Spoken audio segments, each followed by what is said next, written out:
So, good afternoon, everybody. I welcome you to this OBF Academy webinar.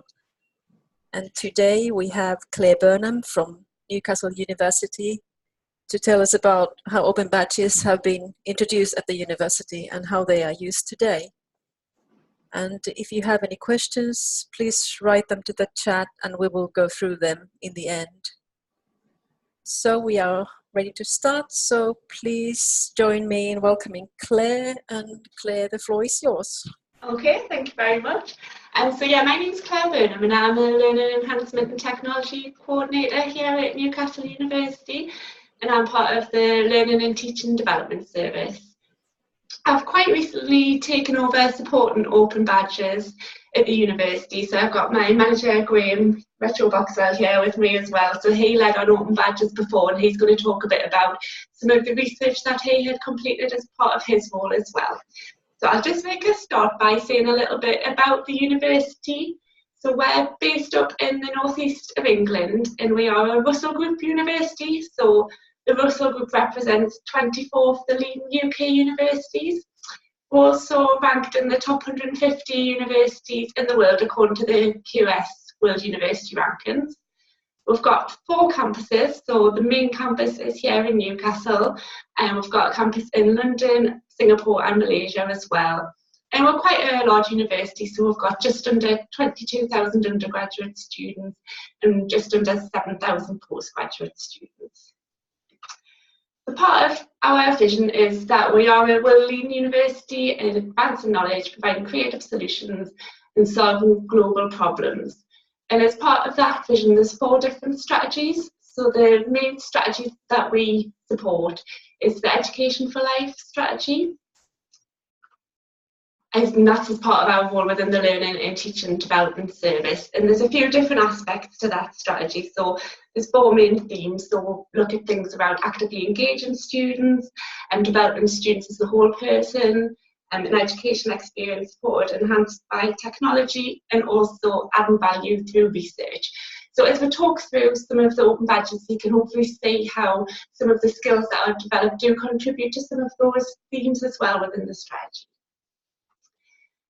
So first of all, when open badges were first implemented, Graham was involved in that, and they consulted quite widely with the university to find out about implementing the badges as part of the NCL Plus Award. So the NCL Plus Award is something that's managed by our career service, and it recognises a lot of the different skills that students develop while they're here at university. So it's not just about what they develop as part of the degree programme, it recognises a lot of the extracurricular activities that they take part in as well. And to date, this is our largest open badge in terms of the number of badges that have been issued. So as you can see there, so since 2016, since it was first introduced, there's been well over 2,000 badges issued, and of those, 995 of them have been accepted, so 46% of them have been accepted. And the NCL Plus Award is something that isn't easy to achieve, and that's something that's kind of continued throughout all of the open badges that have been developed here at the university, that they shouldn't be easy to achieve and students should have to work hard to get them and provide a lot of evidence to show how they've met all of the different criteria. So for example, for the NCL Plus Award, they have to do 50 hours of extracurricular activity, they have to take part in 2 workshops, they also have to do a reflective journal entry to comment on the skills that they've developed, as well as submit an activity log to show everything that they've done as part of those 50 hours. And then finally, they also have to answer some competency-based questions as well. So there's quite a lot of work involved in achieving the badge, and it's made clear from the start that they will be getting an open badge as part of the award, so they know a lot about it once they sign up to take part in the award. There's also NCL Plus Advanced Awards, so these were developed as well, so we'll have open badges for each of the ones listed here. And this is if students decide that they want to develop skills in a particular area, so it might be things like career preparation or research, or you can see that there's a project management one as well, where they work with another organisation, in this case it's the NSPCC. And again, there's extra things that students have to do to show how they've met the criteria to get the award and also subsequently the badge. I've included a bit of information about these NCL plus Advanced Awards to show you how many have been issued since they were first introduced. So the numbers are less than the main NCL Plus award, but you can see the research one there is probably the one that's the most popular. The career preparation one's quite a new badge, so that's why there hasn't been as many of those issued. Again, the acceptance rate tends to be around 50%, but there is some variation depending on the different badges that people take part in. Now I'm going to hand over to Graham just to talk a little bit about some of the research that he took part in. Yeah, so when we were going to be introducing open badges in the institution, one of the things that we do very well as an institution, I think, is we're very consultative in our approach. So I knew I was going to be going around various committees proposing the use of this digital credentialing, and I was going to be asked particular questions. And some of those questions were things like, you know, what are other universities are using open badges, how much are they using them, what are they using them for, etc. So I thought it would be nice just to put a sort of quick questionnaire out, and I just put it out through Twitter. So it was, I think some of you may be aware of a gentleman called Doug Belshaw who used to work with Mozilla on their open badges. So I actually jumped on Doug's Twitter feed and sent out this very, very rough and ready questionnaire. And we got 62 responses from UK institutions. And so I thought there's really an opportunity here for doing some further research. So I tied in with a network called Euro Portfolios, who are a sort of group of European institutions that have an interest in e-portfolios. And so we created a wider questionnaire that looked at really the view of badges from different roles, so maybe from an academic point of view, from a learning technology point of view, or from a senior management point of view, these types of things. I should point out it was still a self-selecting questionnaire, so most of the people had an interest in credentialing in some way. And that second survey, we got 123 responses from 27 countries. So we're really pleased with that, and we managed to write up the various responses. So skills development was the most used area of what people are using badges for, but there was also quite a bit around things like CPD. The document can now be found. There's a publication called Rapport, which is a journal based around the e-portfolio use. So you can find the details of the actual survey in there. Is there anything else you want to ask? No, that was good. Okay? Yeah. Great stuff. Okay. So yeah, thank you, Graham. So Graham's going to head off now, so I'll continue with the rest of it. So yeah, so following the research that Graham had carried out, there was then a lot of interest across the university. So we were starting to get queries from different academic colleagues about what they might be able to use badges for. And we have something at the university that was called the Innovation Fund. So it's now changed its name, it's the University Education Development Fund. But essentially it's some funding that any member of staff can apply to if they've got something that they want to try, so different educational projects. And there's two strands to the funding, so people can apply for up to £2,500 for responsive projects, or they can apply up to £10,000 for strategic projects. So Graham worked together with three colleagues across the university to put in a bid for this, to try and do a bit of a pilot about expanding the use of open badges within the university, so looking at them within an academic context. And they were successful in getting some funding to do this. So they used the funding for things like recruiting students to help out with the evaluation, to have some design work done on the badges as well. Now, the three academic units who were involved in this project were the School of Psychology, Newcastle University Business School, and into Newcastle University. When they developed the bid, they did recognise that degree programmes should assess and give credit for all intended learning outcomes, and that the degree transcript should be sufficient to give evidence of what the students have attained. But they also recognise that many programmes develop skills and outcomes that aren't always directly assessed in academic work. So there's a lot of voluntary activities as well that students can take part in that aren't always formally recognised. And we know that employers are looking for graduates who stand out. So they thought that there was definitely scope to have open badges for some of the different areas that students within their schools or within their units were working on. This is just to give you a bit of an example of one of the badges that was developed as part of this bid. So this was from the School of Psychology, and they run an enterprise challenge. So this one that they ran in 2018 was done in collaboration with youth foundations.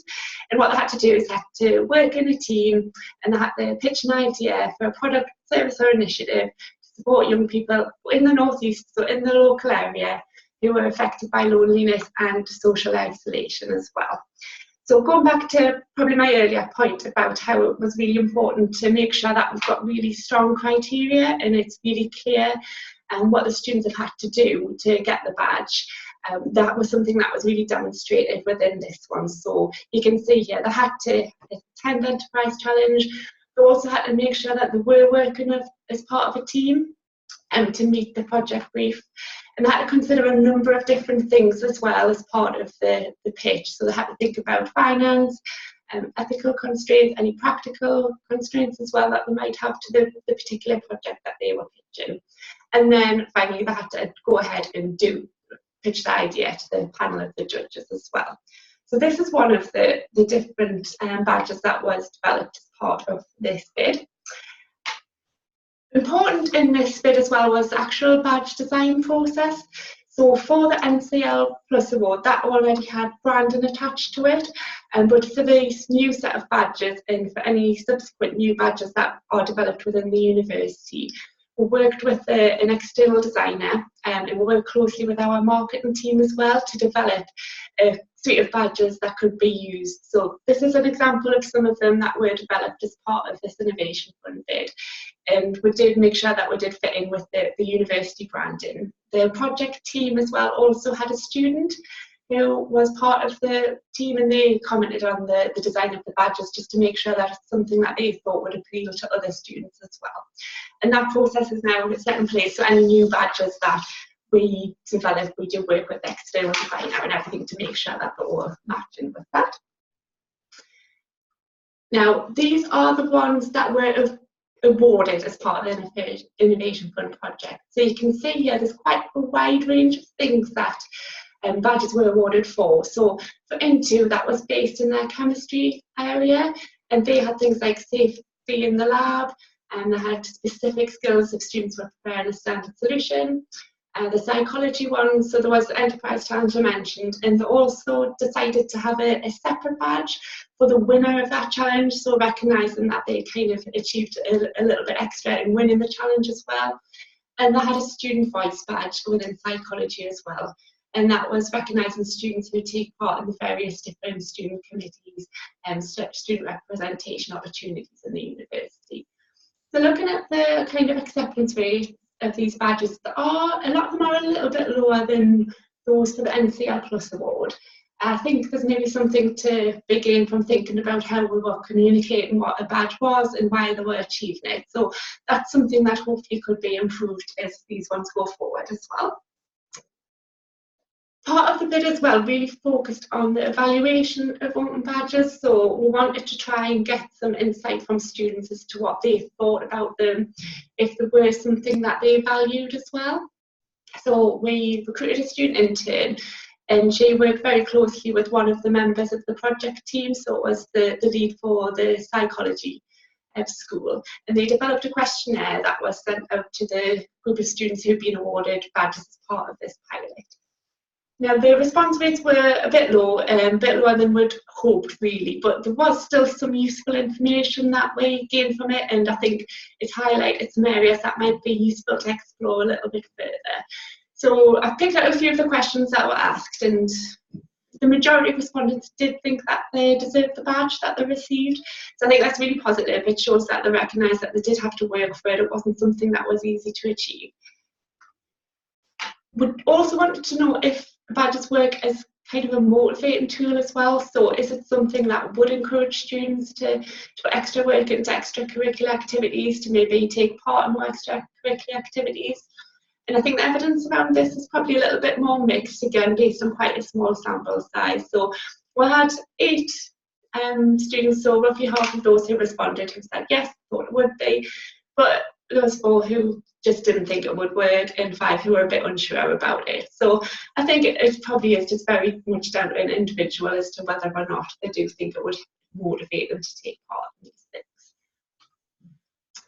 We then wanted to know if students actually went ahead and used the Open Badge. So we were awarding them to everyone who met the criteria, but did they then go ahead and put it on their LinkedIn profile? And this is something where it was probably a little bit surprising to me in that the majority of them actually didn't. So we did include in the questionnaire a question just to find out a little bit more why they might not have done that. And what came back from that was that actually the majority of them didn't have a LinkedIn profile. And there was 2 who said that they didn't know how to add this. So for those that didn't have it, thinking about the cohort of students who were involved in this, there were a number of students who are on our Into programs, and that's something that the Into delivers pre-entry courses, so courses before students come to university. So it might be that at the stage of study these students were at, they weren't necessarily thinking about employability as perhaps someone, say, who was in stage 3, so coming up to the end of the degree programme. So it could be to do with the cohort of students not, and that's kind of the reason that they didn't have LinkedIn. The respondents who didn't know how to, we do have instructions about how to do this, and we've reviewed them recently as well, just to make sure that they're really clear so students can follow them quite easy if they do want to go ahead and attach it to their LinkedIn profile. So now, following that bid and some of the evaluation came out of it, the project team did some presentations. So we have a learning and teaching conference every year, and they delivered the outcomes of the bid and what they'd learned at that. And there was some more interest from different areas of the university. So some of the people were thinking about different badges that they might want to implement within their different areas. And at this stage, we've kind of started thinking about making sure we've got the capacity within the institution to kind of make sure that we could meet the needs of staff who want to have new badges. So one side of it is the admin side of it. So at the moment that was kind of managed within the Learning and Teaching Development Service. But we worked with a colleague in our IT service who looks after the university portfolio system. So that's a system that was designed within the university, and the development's all managed within the university as well.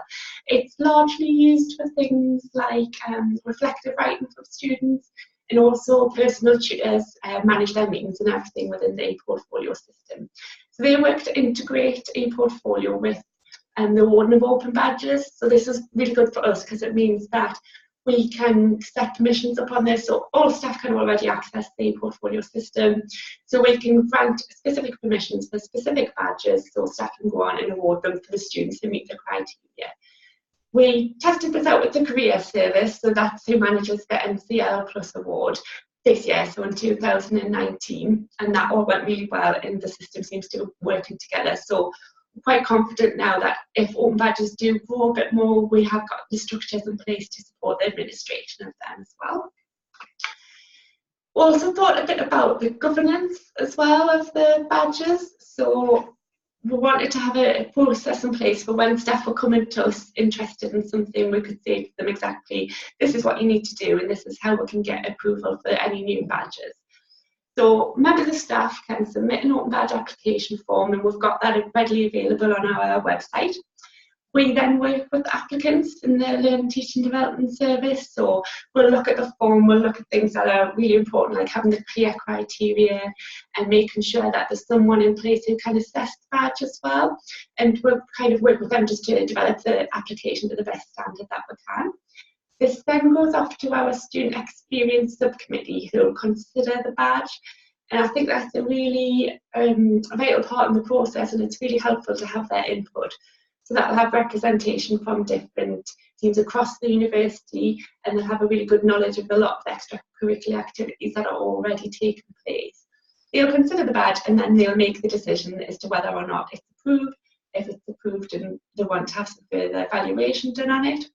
So this is quite a new process, and since it's been implemented, we have had some new badges approved through it. So there's been one of the new NCL Plus ones, so that career preparation one I mentioned earlier, that was approved through this process. we've got a badge for peer mentoring. So again, that's now been in place, and we administered those for the first time this year. And recently there was a couple more badges from one of the schools, and I'll cover those in a moment. So the future of open badges at the university, I think there is still a lot of interest. I think we've got some really established badges. So in terms of those NCL Plus award ones, they've been awarded for quite a few years now, and students do seem to be accepting them.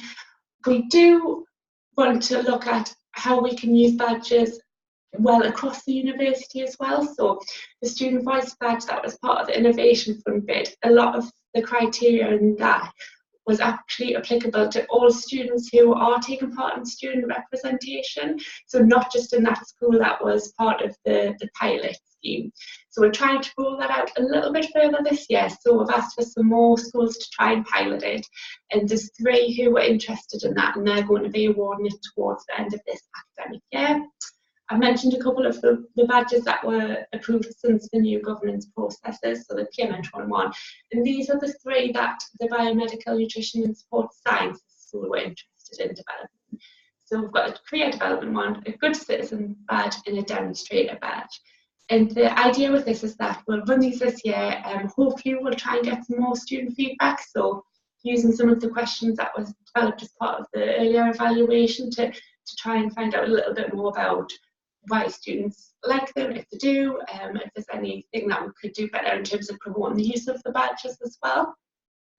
So in total now we've got 19 open badges that are currently being awarded across the university, and that might grow as through the year if we get more interest from different academic colleagues as well. As with anything, there are challenges with introducing new things. So some of the things we found were there was a limited response to the evaluation, and it might have been a bit nicer to get a bit more feedback so I had a better understanding of how students were using the badges.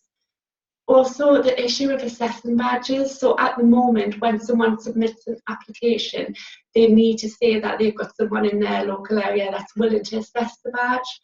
But when there's badges such as the student representation one that could be applied across the university, we would need to make sure that there was someone in each area who was willing and able to assess it, just to try and make it fair for all students who are taking part in those student representation processes as well.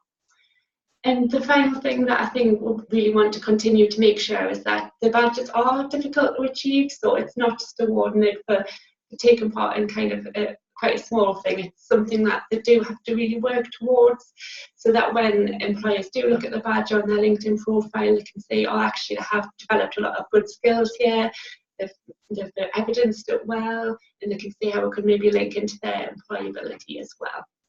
And the final thing I think that in terms of the challenges is just thinking about the variety and the acceptance rates across the different badges. So I had a quick look at some of the stats around the badges that we've awarded, and I think the acceptance rates range from 16% all the way up to 72%, which is quite a big range. So I think there's a bit of work maybe for us to do to think about which badges students are accepting and using, and is there something around that where there's particular skills that they do want to evidence, or do we need to focus our efforts a little bit more on those types of badges for the future, any future developments that we do as well. So thank you for listening, and that's all I wanted to share with you today, and let me know if you've got any questions or anything as well. Well, thanks a lot, Claire. Okay, that's very interesting, and nice that you have all those researches and feedback also available. Yeah. Okay, does anyone have any questions now? I'll unmute everyone now. Okay.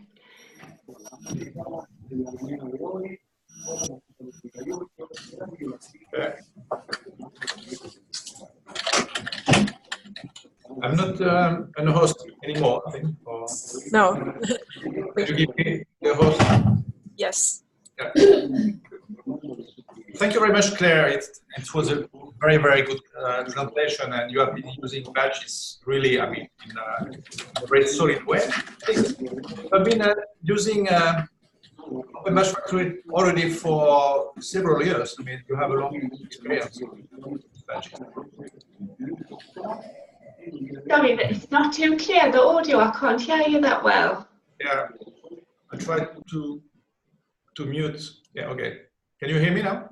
Yes, that's better. Okay. I was saying that how long is your experience with badges? So me personally, I've probably only been supporting it for under a year, I think now. But within the university, it's been since 2015 that they started to first develop the badges, and that's when Graham was involved in that research that he talked about as well. So I think in the university, it's been kind of here for a few years now, but personally, I've just been involved quite recently. Yeah, I can see that you have a long experience, and there is quite a strong approach in many domains. I was interesting about how your students are using the badges. You say that they were not really sharing the badges with LinkedIn. It was a bit challenging.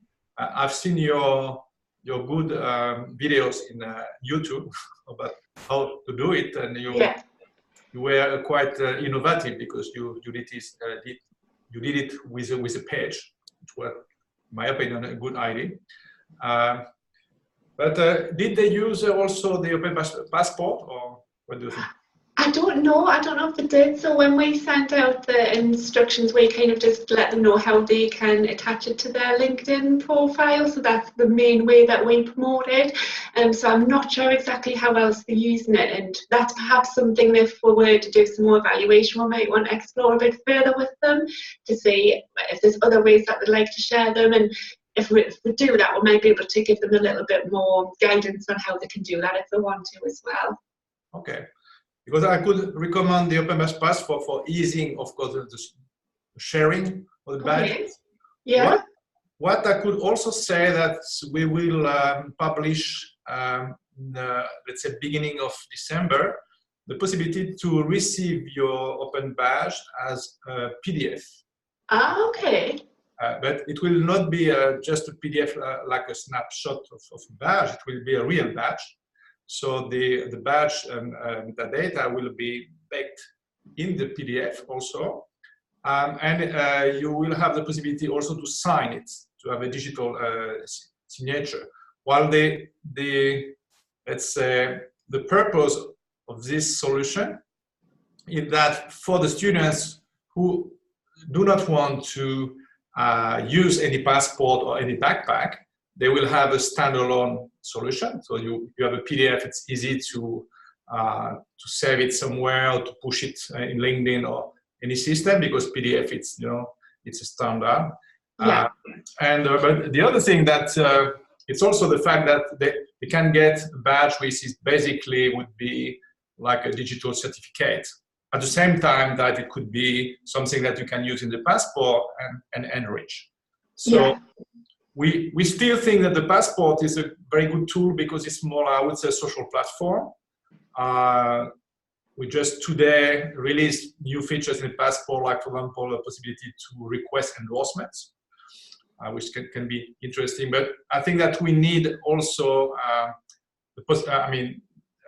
we need also this kind of badges that you don't have to push in any system if you want to use them. So beginning of December, you will see this new. Yeah, I think that sounds really interesting. I think kind of the more ways that we can show students that they can use the badges, the better, because they can then choose what option suits them as well. And it might be at the stage they're awarded the badge, they're not really thinking that much about LinkedIn and employability, but if they've got that PDF later on, they've always got it and they can choose to share it there and then. So yeah, I'd be really interested to hear more about that. Yeah, very good. Yeah. And I had another question about what kind of, let's say, response do you get from employers about badges? So when your students have this career preparation badge, for example, yeah. What kind of feedback?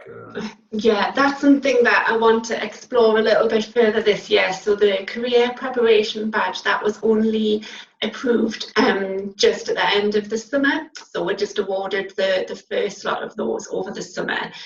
And there's a few different badges people are starting to be interested in around career development. So it's one of the new badges that's recently been approved as well. And I spoke to the career service, so I've worked with them quite closely in the development of that badge to make sure that they felt like it kind of met the needs of employers.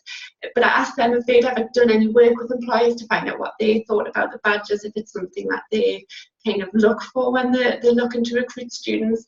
And it wasn't anything that we've really explored in a lot of detail here yet at the university. So I think there's definitely scope to do that. And I think if we do get feedback from employers that they are using them and that, you know, they do value them, that would really help for us to promote them to students as well, so that they can see they are valued, and it is worthwhile me putting in this extra work and submitting the evidence, and then hopefully would encourage them to use the badge a bit more as well. So at this stage we don't really know, but it's something that we're interested to explore a little bit better. Okay. Have you done any work around that? Have you worked with employers very much? Well, let's say with employers, we have in France now quite many big projects where employers are basically engaged in the process, not so much as badge, would say, issuers, but more as endorsers. So, as you know, in Open Badge Factory, you have the possibility in Open Badge Factory to request an endorsement on your badge. Okay, yeah. If you have noticed that, something like, for example, in your situation, you could do so. Basically, of course, you have to inform first your companies and that there is this kind of badge. But basically, if they would endorse your badges, it would give additional value to the badge. Yeah, that sounds really good. Which means that they will recognize basically the badges that you are issuing.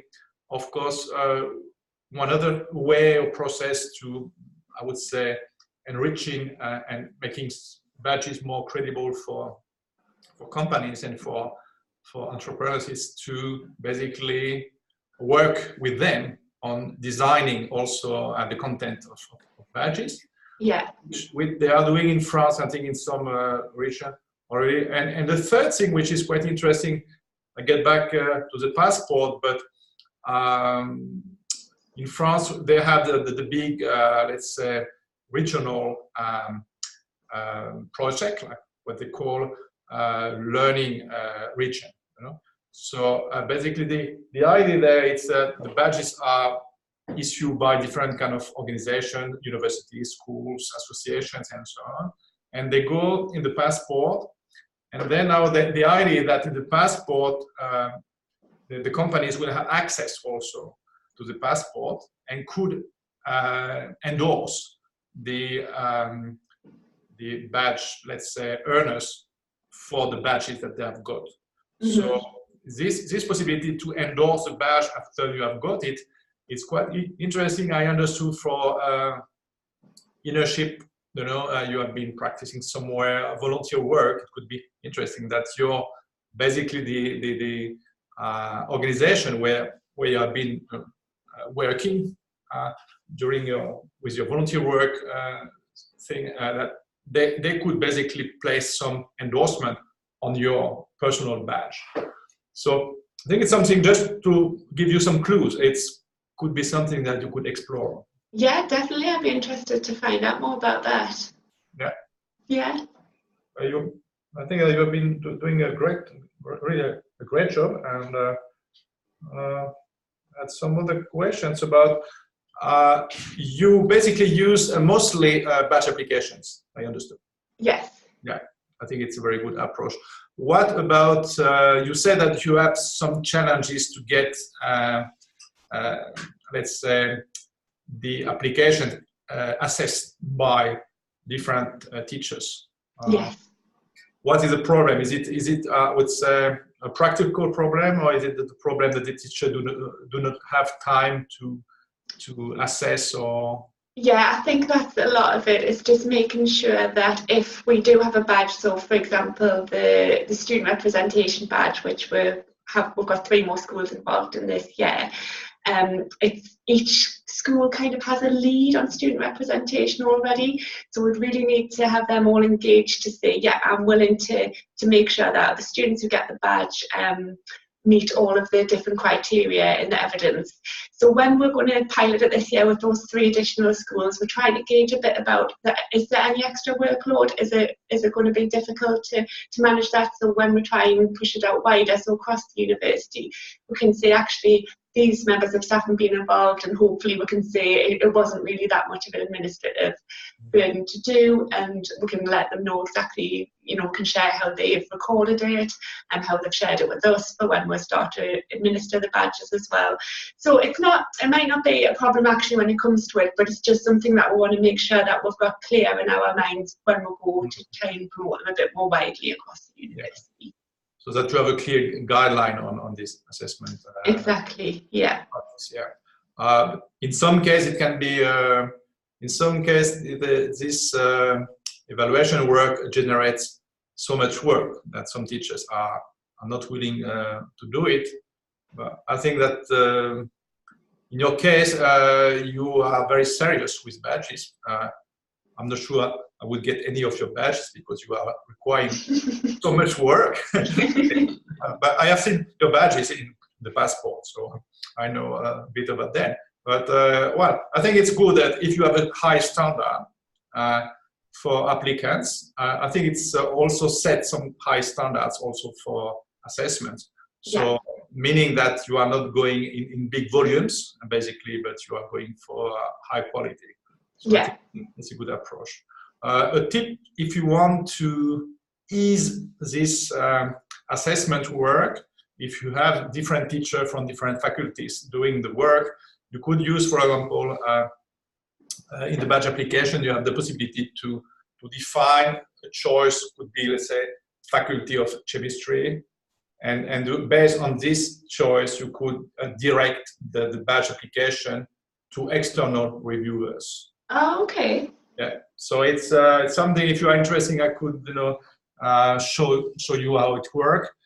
But it's quite interesting. You could filter. You could make a list of your schools basically, and say, okay, if Eric is from this school A, then his application will go to John.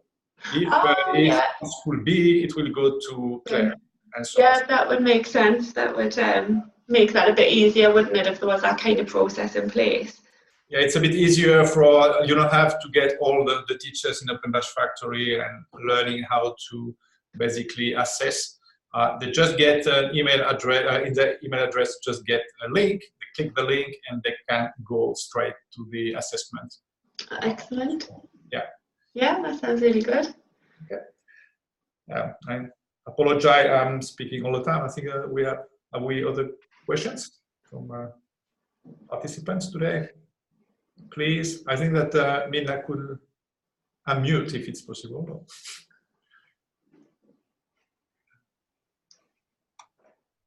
Participants, let's have a try. So. El pago, un saludo grande para Duarte Propiedad, de nuestro amigo Pipi. Okay, now. Yeah. So I think there is a problem with some. Yeah.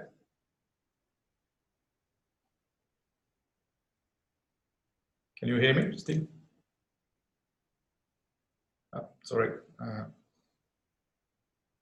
Oh, yeah, I'm unmuted now. Yeah.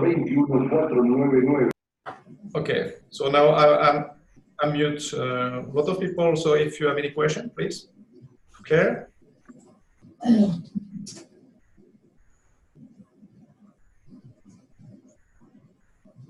No? I guess no questions this time. You answered them all, I think. Sorry, I used too much time for my comments. Okay. Okay, well, if nothing else, I guess we can stop for now. So thank you very much, Claire. That's very interesting to hear how you'd work with open badges, and we'll share this recording in our website later this week. And yeah. Everyone have a good day. Yeah, thank you very much. Okay, thank you. Bye. Bye. Bye-bye. Bye.